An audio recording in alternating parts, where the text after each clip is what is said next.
함께 기도하신 후에 우리 에스겔 27장 교제하도록 하겠습니다. 아버지 하나님께서 좀 이스라엘 역사 가운데 계속해서 하나님의 사람들을 보내시고 그들을 통해서 그들이 행해야 할 길을 안내해 주시고 좀 그들이 하나님을 떠나서 좀 범죄 가운데 거할 때에도 그들이 돌이키기를 원하셔서 경고하시고 정말 그들이 삶의 끝자락에 있을 때에도 그들을 향해서 말씀해 주시는 그와 같은 분이심을 기억합니다. 자신의 백성들 뿐만 아니라 좀 이방인들에게도 하나님의 사랑을 알리기를 원하셨고 그 길에 참 이스라엘을 사용하기를 원하셨사온데 마땅히 말씀을 듣고 순종해야 할 이스라엘 백성들이 오히려 하나님을 대적하고 음행하며 하나님을 떠나 죄의 길로 간 모습들을 에스겔서를 통해서 배우게 됩니다. 특별히 이제 주변 나라들에게 하시는 경고들을 통해서 온 인류의 역사를 주관하시는 하나님께서 저에게 무엇이 필요한지를 말씀하실 때 그 말씀을 듣고 돌이켜야만 하는 이 사실 앞에 다시 한번 고개를 숙이게 됩니다. 오늘 에스겔 27장을 통해서도 하나님께서 말씀해 주시고 저희들에게 마땅한 교훈과 책망과 바르게 함과 의로 교육하는 말씀들을 허락해 주시기 원합니다. 마치는 시간까지 하나님께 온전히 부탁드리며 이 모든 것을 살아계신 하나님 아들 예수 그리스도의 이름으로 기도했습니다. 아멘. 네, 오늘은 에스겔 27장을 함께 나누도록 하겠습니다. 지난주 26장과 28장까지 이제 이 두로에 대한 심판에 대한 말씀을 계속 해주고 계신데요. 사실 26장만 말씀하셨어도 충분하겠다라는 생각이 들었는데 27장을 다시 묵상하고 돌아보면서 정말 마음 가운데 큰 번민과 또 이때에 어떻게 살아야 되는가 하는 부분들을 좀 돌아볼 수 있었습니다. 이제 에스겔이 중반부를 넘어가고 있습니다. 하나님께서 계속 이스라엘이 행한 그와 같은 부분들을 말씀하시고 이스라엘이 심판을 받을 것이다 하는 부분들을 말씀하시고 이제 이스라엘로 인해서 기뻐하고 또 그것들로 인해서 반성하지 않고 돌이키지 않는 이방 민족들을 심판하시겠다고 하는 이런 말씀들이 이제 32장까지 기록되어 있습니다. 오늘 27장을 통해서 두로에 대한 애가를 지을 것 하나님 말씀하시는데 앞에 그림에 보이시는 그림은 타이타닉호입니다. 사실 이 타이타닉이라는 영화를 많이들 보셨겠습니다만 참 이 배에 타는 것이 얼마나 꿈이고 소망인지 정말 자신의 모든 삶을 다 투자해서 모든 것을 다 투자해서 이 배에 한번 타고자 하는 이와 같은 열망을 사람들은 가지게 되죠. 그리고 정말 그와 같은 열망을 가지고 모든 것을 아끼고 모든 것을 투자해서 이제 승선권을 사고 이제 배가 출항을 하게 됩니다. 그때까지만 해도 참 이 타이타닉에 타는 사람들 얼마나 부러움의 대상이었고 타지 못한 사람들은 그들을 바라보면서 야, 나는 언제 저 배에 타볼 수 있을 것인가 하는 기대를 가지고 또 소망하면서 살았을 거다 생각이 드는데 이 배는 얼마 가지 못해서 좌초하고 멉니다. 참 그들이 그 모든 것들을 포기하고 모든 것들을 잃어버린 채 바닷 가운데에서 죽음을 맞이하는 이런 장면들은 굉장히 인상적이었는데요. 어쩌면 이 타이타닉에 대한 내용이 오늘 에스겔 27장을 요약해주는 그런 장면이 아닌가 하는 생각을 해보게 됩니다. 에스겔의 27장 1절을 보면 여호와의 말씀이 내게 임하여 이르시되 인자야 너는 두로를 위하여 슬픈 노래를 지으라 라고 말씀하십니다.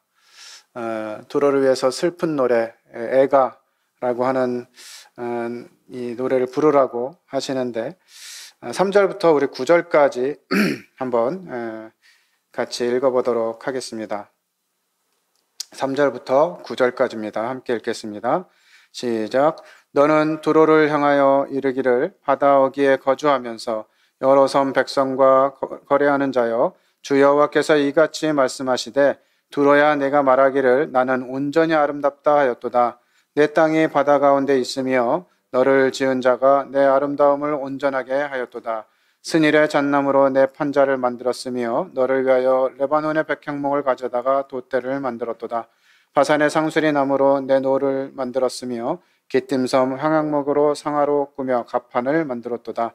애굽에 수놓은 가는 배로 돛을 만들어 깃발을 삼았으며 엘리사 섬의 청색 자색 배로 차이를 만들었도다. 시돈과 루아 주민들이 내 사공이 되었으며 두로야 내 가운데 있는 지혜자들이 내 선장이 되었도다. 그 발의 노인들과 지혜자들이 내 가운데서 배 틈을 막는 자가 되었으며 바다의 모든 배와 그 사공들은 내 가운데서 무역하였도다. 예. 하나님께서 이 두로에 대해서 애가를 지어라 라고 말씀하셨는데 이 3절부터 9절까지 이렇게 읽어보니까 애갑니까? 창갑니까? 이게 슬픈 노래 같으세요? 막 즐겁고 막 그냥 소망에 넘치는 상황인 것 같으세요? 정말 이대로라면 더 이상 나쁠 수 없는, 더 이상 뭐 바랄 게 없는 그런 상황으로 흘러가고 있는 것 같습니다. 특별히 3절에 보면 두로야 네가 말하기를 나는 온전히 아름답다 이렇게 이제 표현하고 있는데요. 이 표현을 다른 번역본으로 조금 이해 쉽게 번역해 보면 나는 아름다움의 전부다 이런 표현입니다. 이거 더 이상 아름다울 수 없는 정말 이게 내가 더 이상 이 아름다움이라고 하는 부분에 있어서 뭐 더 이상 더할 게 없는 그런 상태를 말하고 있습니다. 어떻게 보면 이거는 애가라고 하기보다는 정말 이 두로에 대한 찬가가 아닌가 하는 생각이 들어요. 이 말씀은 이제 3절로부터 25절까지 이 두로가 얼마나 뛰어난 아름다운 존재인가 하는 부분들을 기록하고 있습니다. 4절에 보면 네 땅이 바다 가운데 있으며 너를 지은 자가 네 아름다움을 온전하게 하였도다. 이 두로는 이제 해상 무역을 통해서 부강한 나라가 되었는데요. 그만큼 이 바다가 마치 그 두로의 땅인 것처럼 이 바다에서 무역하는 모든 나라들이 이 두로를 통해서 무역을 해야 되는 이와 같은 상황들을 보면서 땅이 바다 가운데 있다 이렇게 표현을 하고요. 너를 지은 자가 내 아름다움을 온전하게 하였도다 이렇게 기록하고 있습니다. 이 두로를 지은 자 이것은 이제 하나님을 의미하는 것이 아니고요. 이 두로가 이와 같은 상황을 부강한 나라가 될 수 있도록 이 도운 그 주변의 협력국들 또 한 가지는 이제 열왕들 이 두로의 열왕들이 정말 이 두로를 부강하게 만드는 모습들을 기록하고 있습니다. 마치 이제 이 5절부터는 이 두로를 하나의 큰 배를 만드는 것과 같은 배와 비유로 이렇게 말씀해 주고 계신데요. 스닐의 잣나무로 내 판다를 만들었으며 너를 위하여 레바논의 백향목을 가져다 돛대를 만들었도다. 이 스닐은 헐몬산을 이야기합니다. 이 헐몬의 이슬이 흘러내려서 이스라엘에 물을 공급했던 것처럼 이 헐몬산의 이 잣나무 또 레바논의 백향목은 어디에 썼죠? 성전을 지을 때 이 레바논의 백향목을 가져다 썼잖아요. 이와 같은 모습들을 보면 정말 아주 고급 재료로 이 배를 만드는 것이죠. 6절에도 보면 바산의 상수리 나무로 내 노를 만들었으며 기띔섬 황양목에 상하로 꾸며 갑판을 만들었도다. 이 바산은 갈릴리 바다와 요단강 상부의 이 동북부 지역인데요. 북으로는 헐몬산, 남으로는 길르앗 땅과 경계를 이루는 엄청난 거대한 평원지대입니다. 그곳에 아주 굳게 자라고 있는 이 상수리 나무, 이것은 정말 이 수질이 견고하고 강한 것으로 알려져 있습니다. 이와 같은 최고급 재료로 지금 배를 만드는 것이죠. 기띔섬 황양목으로 황양목에 상아로 꾸며 갑판을 만들었도다. 이 코끼리 상아를 통해서 이 갑판을 만드는 참 이와 같은 더 이상 뭐 좋은 재료를 사용할 수 없는 가장 좋은 재료들로 만든 정말 명품 배죠. 정말 아름답고 튼튼한 애굽에 수놓은 가는 배로 돛을 만들어 깃발을 삼았으며 애굽이 이제 이런 그 배라고 하는 이 시를 통해서 이 돛을 만드는 거예요. 또 엘리사 섬의 청색자색 베일로 차이를 만들었다. 깃발을 만들고 또 이 배 보면은 이게 그 큰 함선 같은 거라든지 옛날 선들 보면 이렇게 뭐라 그러죠? 이게 갑자기 기억이 안 나네요.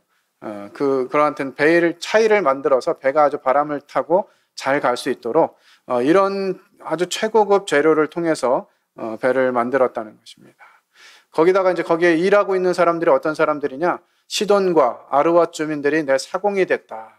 이제 배에서 일하는 사람들이 다 주변 나라들의 사람들이에요. 두로야 내 가운데 있는 지혜자들이 네 선장이 되었도다. 그발의 노인들, 그발 어디죠? 그발 어디서 나왔죠?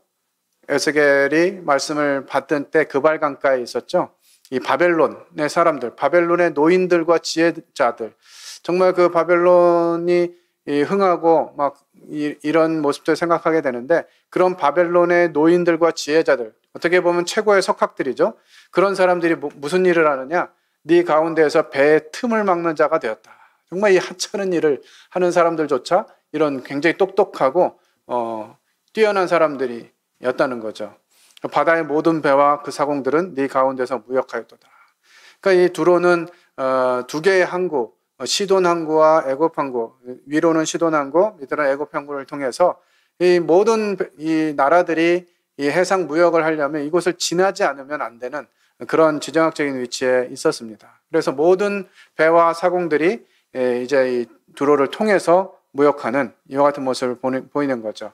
바사와 룻과 붓이 내 군대 가운데서 병정이 되었고 용병까지 이제 쓸 수 있습니다. 자기 백성들로 이렇게 군인을 만드는 것이 아니라 용병까지 살 수 있고 아르와 사람과 내 군대는 내 사방 성 위에 있었고 용사들은 내 여러 망대에 있었으며 내 사방 성 위에 방패를 달아 내 아름다움을 온전하게 하였도다. 정말 뭐 더 이상 어떻게 부강하고 뭐 더 이상 뭔가를 채울 수 없는 정말 최적의 이런 상황을 만나게 된 거죠. 이런 모습들을 보게 될 때 25절까지 이제 이와 같은 내용들이 쭉 기록되어 있는데 두로가 이와 같은 상황들을 보면서 정말 너무 아름답고 정말 더 이상 어떻게 할 수 없게 이 아름다움이 온전하게 되었다라고 하는 표현까지 기록될 정도로 아주 부강한 나라가 되었다라고 하는 것입니다. 그런데 이러한 상황들을 생각하면서 왜 하나님은 애가를 지으라고 하셨을까요? 이런 두로가 26장에서 어떻게 했죠?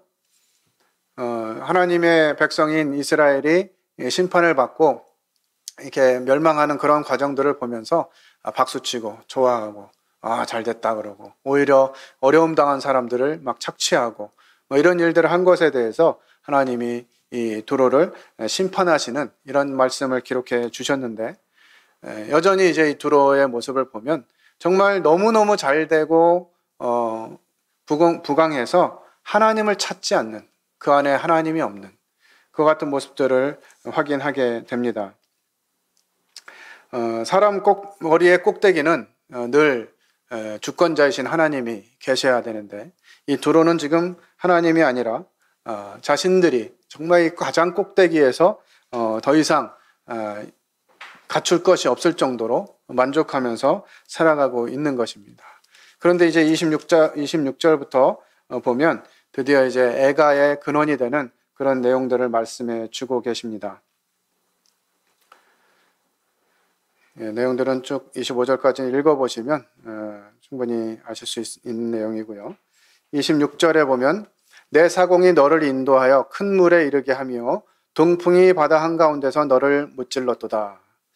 이제 이 배가 운영하던 이 사공이 이제 이 두로를 인도해서 큰 물에 이르게 됐습니다.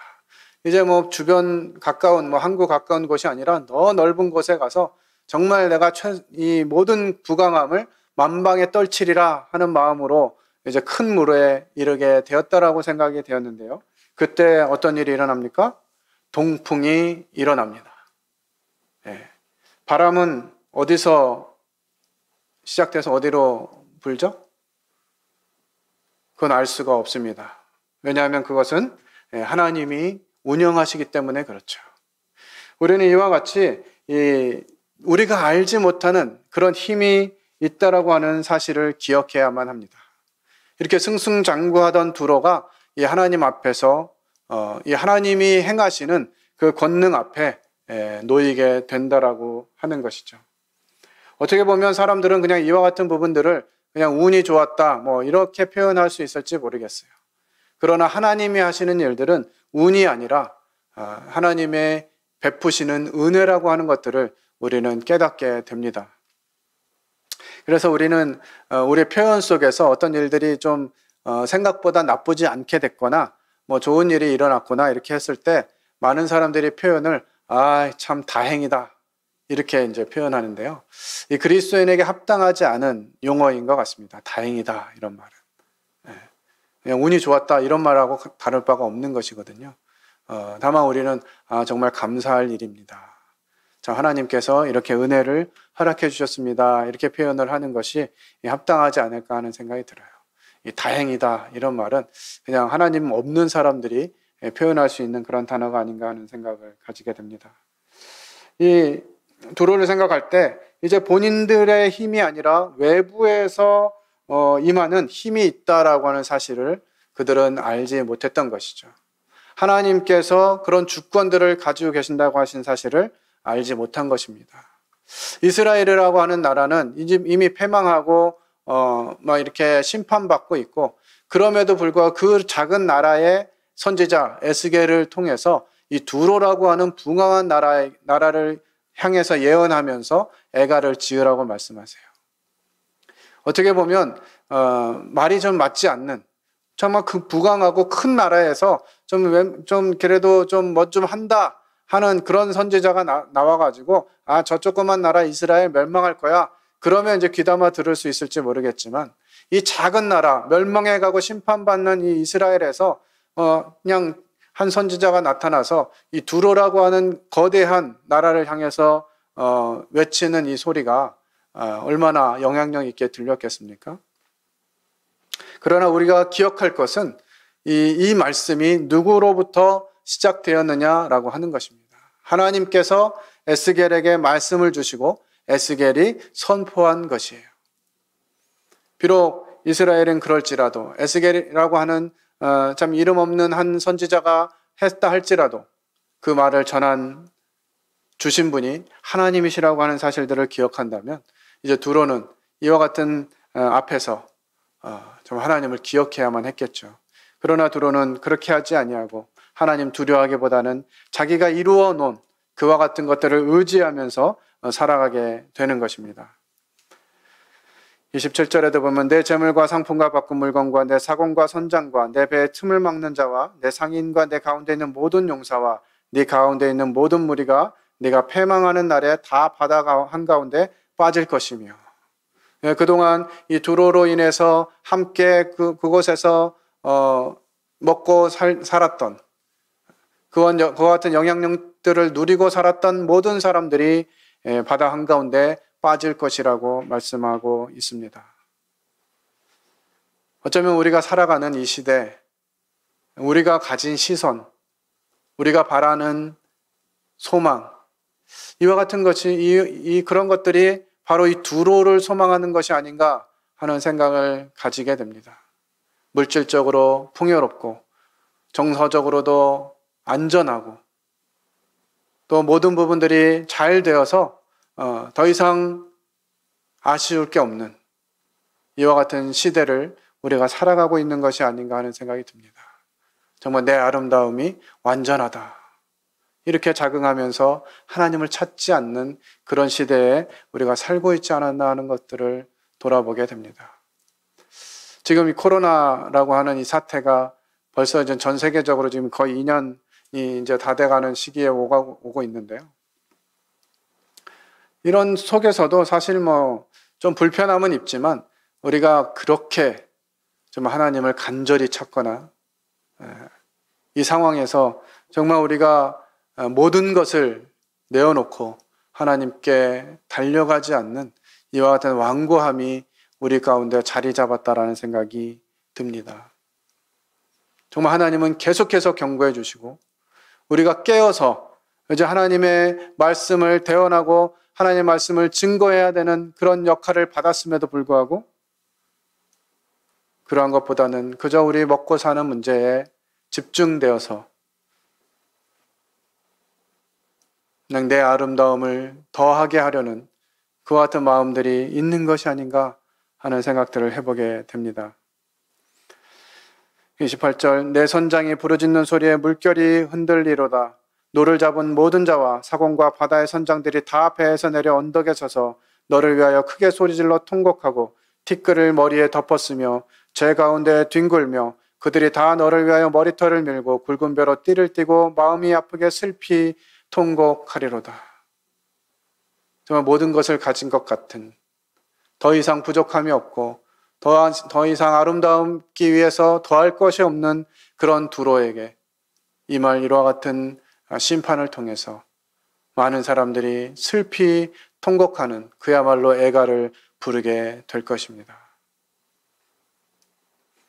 그들이 통곡할 때 너를 위하여 슬픈 노래를 불러 애도하여 말하기를 두로와 같이 바다 가운데서 적막한 자 누구인고 네 물품을 바다로 실어낼 때 네가 여러 백성을 풍족하게 하였으며 내 재물과 무역품이 많음으로 세상 왕들을 풍부하게 하였도다. 내가 바다 깊은 데에서 파선한 때 내 무역품과 내 승객이 다 빠졌으며 섬의 주민들이 너로 말미암아 놀라고 왕들이 심히 두려워하여 얼굴에 근심이 가득하도다.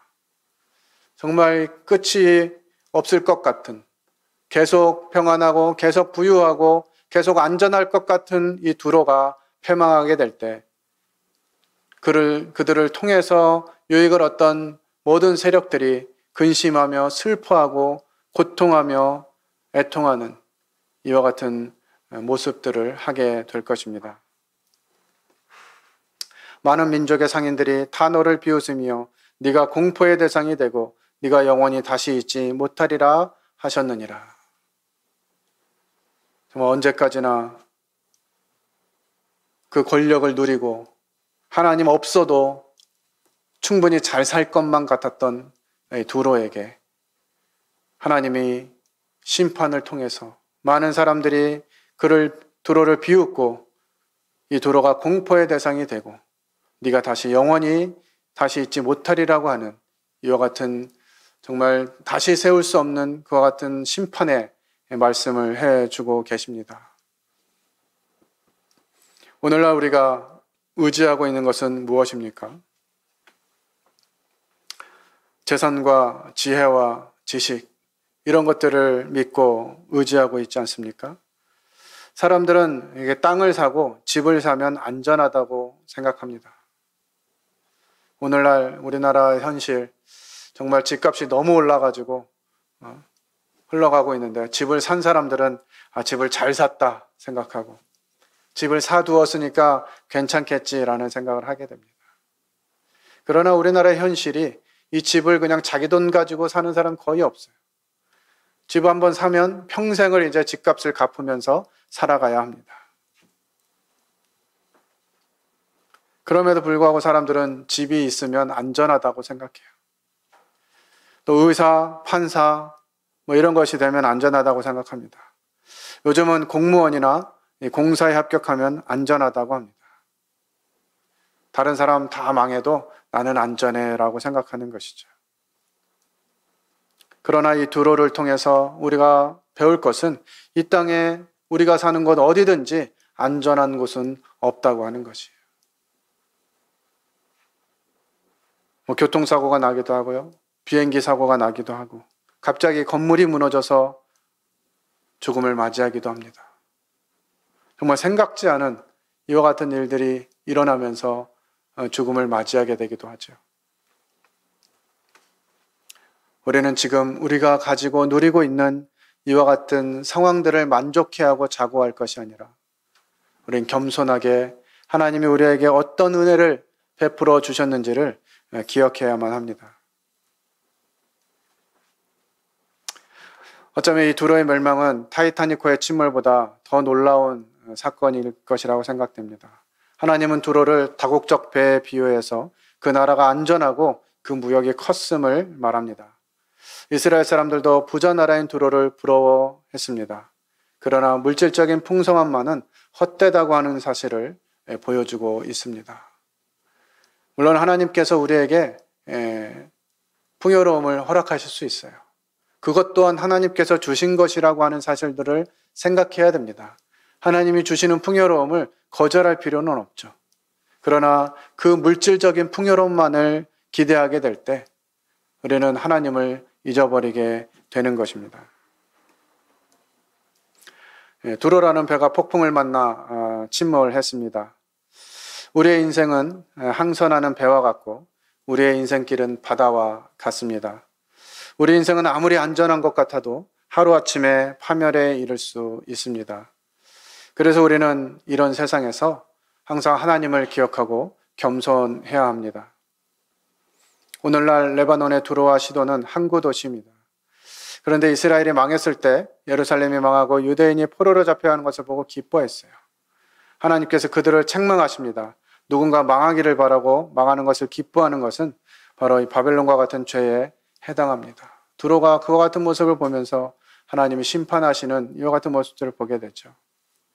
정말 우리가 무엇을 기대하고 무엇을 바라봐야만 할지를 생각하게 됩니다.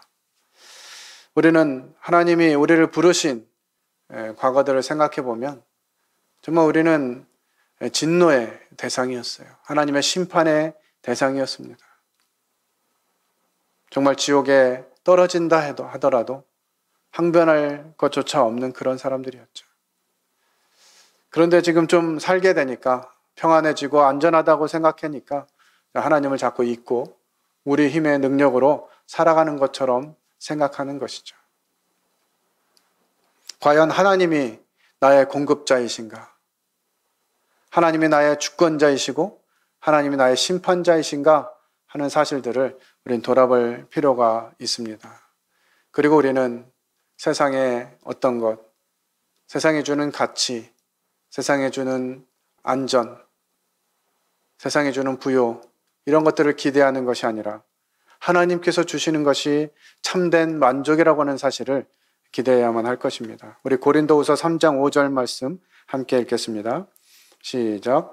우리가 무슨 일이든지 우리에게서 난 것 같이 스스로 만족할 것이 아니니 우리의 만족은 오직 하나님으로부터 나느니라. 우리가 무슨 일이든지 우리에게서 난 것 같이 스스로 만족할 것이 아니다 라고 우리에게 교훈해 주고 있습니다. 우리에게 주신 물질, 시간, 또 재능, 이와 같은 것들이 우리 스스로에게서 난 것이 아니죠. 하나님께서 주신 것입니다. 지난주에 제가 광주에 출장을 가서 광주에 있는 성도들을 좀 만났는데요. 그 형제님으로부터 귀한 간증을 듣게 됐습니다. 이 사업하시는 형제님인데 사업하는 목적이 어디에 있는가라고 하는 사실들을 주님이 생각해 하시면서 이 사업은 내 것이 아니고 하나님께서 나를 통해서 경영하시는 그와 같은 사업이다라고 하는 부분들을 깨닫게 하셨고 이제 그래서 어떻게 그러면 주님을 위해서 드릴 것인가 라고 하는 부분들을 생각하면서 소득의 일부를 주님이 기뻐하시는 일에 쓰시도록 따로 떼어놓고 그 일들을 섬기기 위해서 준비했다라고 하는 사실들을 듣게 됐습니다. 그러면서 오늘 밥을 사는 것도 주님이 그렇게 하게 하신 그 물질로 밥을 사드리는 겁니다. 이렇게 얘기하시더라고요. 제가 한우를 먹고 왔거든요. 맛있더라고요. 뭐 제 돈으로는 사 먹을 수 없지만 또 주님이 이제 또 주시니까 맛있게 먹었는데 그 형제님의 간증이 참 귀감이 됐어요. 이 사업은 내 사업이 아니다라는 거죠. 나는 다만 청지기일 뿐. 하나님이 쓰라고 하시는 곳에 쓰는 것, 이것이 청지기의 자세라고 생각한다. 그리고 함께 주님을 섬기는 이와 같은 분들이 주님 나라를 위해서 일할 때 그것을 기쁘게 동역하는 것이 하나님의 뜻이다라는 생각들을 갖게 되면서 최근에 어떤 형제님 이제 사업장을 이전하면서 그곳에 건물을 짓는데 이 형제님 이제 인테리어 하는 사업을 하는데 그 일을 도우라라고 하는 말씀을 허락하시고 그래서 그 사업장을 이제 사업장에 건물을 짓는 이런 과정 속에서 모든 비용을 원가로 자기 마진 하나도 남기지 않고 그냥 원가로 했다 그래요. 그래서 정상적으로 건물을 지었으면 한 12억 정도 들었을 텐데 한 7억 정도 뭐 이렇게 들었다고 하더라고요. 그러니까 하나님께서 그렇게 하시면 어떻게 한 달 가까이 그런 기간 동안 수익 없이 그런 일을 할 수가 있느냐 주변에서 이제 걱정을 했다고 하는데 하나님이 기뻐하시는 일을 하면 하나님 그만큼 더 채워주신다라고 하는 것을 매번 경험한다 그래요. 하나님이 말씀하신 것 기꺼이 순종하고 하나님이 원하는 곳에 기꺼이 드릴 때 하나님이 그 필요를 채우신다고 하는 것이죠. 그래서 이 고린도후서 3장 5절이 우리에게 교훈해 주시는 것처럼 우리의 만족은 오직 하나님께로부터 난다라고 하는 것입니다. 우리가 무엇을 가져서 우리가 무엇을 누릴 수 있기 때문에 만족하는 것이 아니라 하나님이 나의 하나님이시고 하나님이 내 편이시기 때문에 내가 만족한다라고 하는 고백이 우리 삶 가운데 필요한 것이죠. 이 두로와 같은 이런 대상들을 기대하고 바라보는지 모르겠습니다.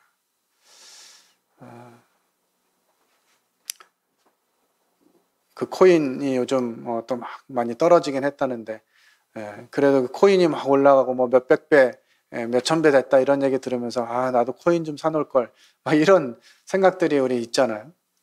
그런 것들을 은근히 바라보고 있는 것이죠. 어떻게 하면 물질을 더 가질 수 있을까? 지금 마음은 주님이 물질을 많이 쏟아부어 주시면 주님을 위해서 잘 쓸 수 있을 것 같아요. 그러나 물질이 있는데도 그렇게 쓰지 못하는 많은 분들을 보게 됩니다. 지금 우리에게 주신 것들을 감사하면서 그것 또한 하나님의 것임을 하나님이 주신 것임을 인정하고 하나님이 기뻐하시는 일에 드릴 줄 모르면 더 많은 금액을 주신다 하더라도 우리가 그것을 합당하게 사용하지 못할 것을 하나님 아신다라고 저는 믿습니다. 우리의 분량대로 하나님이 우리에게 허락하시는데 우리에게 허락하신 것 그것이 하나님께로부터 온 것임을 인정하고 인식하고 우리의 만족은 오직 하나님께로부터 난다 하는 마음으로 우리가 살아가야 되겠다고 생각합니다. 오늘 에스겔 27장을 통해서 이 두로가 잘 나갔지만 하나님께서 심판하실 때 모든 사람들이 보면서 통곡하고 애통할 것이라고 그리고 그를 비웃으면서 언제 그런 일이 있었느냐는 듯이 이 애가를 부르게 될 텐데요. 이 세상은 그럴 것입니다. 마치 이 세상이 뭔가 더 좋은 방향으로 나아갈 것 같지만 점점 그렇지 않은 방향으로 나아가게 됩니다. 이 세상은 하나님이 정하신 때 그 마지막을 향해서 나아가고 있고요.